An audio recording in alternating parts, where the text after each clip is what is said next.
may tagline to Dumaguete. The same as before. Remember? So may tagline. The city of gentle people. Malik, di ba? Dumaguete, the city of gentle people. But what we will change now is katong Dumaguete me. Kaya maram ko, hindi ko ako na uyo na ng Dumaguete me kayo. Murang di mamao. I love Dumaguete. Balik tas I love Dumaguete. So before muglasan, I love Dumaguete na din na Dumaguete me. Mas prefer na kung I love Dumaguete kay imong gilabang Dumaguete. Diri ko ga elementary, high school, college. Ug para nako I love Dumaguete.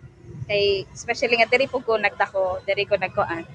I prefer I love Dumaguete. Para na ko mao decision sa to ang mayor nga ibalik di atong gawaton kasi mato nga pangalan man na sa una daan. Para na ako, mas nindot siya kung I love Dumaguete me kay noon naman gunin Dumaguete as city of gentle people. So, para na ako, okay, riyak siya.